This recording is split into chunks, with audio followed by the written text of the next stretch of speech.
আসসালামু আলাইকুম। আপনার পেজ মনিটাইজেশন হবে কিনা আপনি নিজেই দেখে নিন। প্রথমে আমি চলে গেলাম আমার ফেসবুক পেজে এবং এখান থেকে ড্যাশবোর্ডে গেলাম। দেন একটু নিচের দিকে স্ক্রল করে সি মোর অপশন,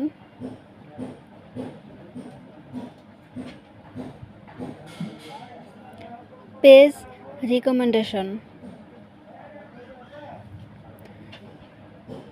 এখানে যদি রিকমেন্ডেবল লেখা থাকে তাহলে আপনি বুঝে নেবেন আপনার ফেসবুক পেজ মনিটাইজেশন হবে, আপনার পেজে কোনো ধরনের ইস্যু নেই।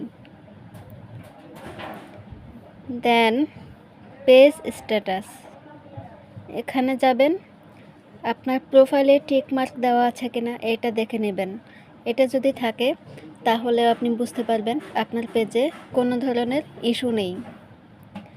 দেন পাশে লেখা আছে দেখেন, পেজ হ্যাজ নো ইস্যুস। যদি আপনার পেজে কোনো ধরনের ইস্যু থাকে তাহলে এখানে লেখা থাকবে, এখানে দেখেন কি লেখা, good news, no violations to show. Good news, no violation to show, আপনার পেজে কোনো ধরনের ভায়োলেশন নেই। Page is recommendable, eligible to monetize.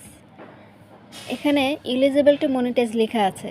যদি আপনার পেজে কোনো ধরনের ইস্যু বা প্রবলেম থাকতো, যদি আপনার পেজ মনিটাইজ না হতো তাহলে এখানে লেখা থাকতো না, এই লেখাটা আনএলিজিবল লেখা থাকতো অথবা রিস্ট্রিক্টেড মনিটাইজ লেখা থাকতো। সো তাহলে বুঝতেই পারছেন, এখন আপনি নিজে চেক করে নিতে পারবেন আপনার ফেসবুক পেজ মনিটাইজ হবে কিনা। ভালো থাকবেন সবাই, আল্লাহ হাফেজ।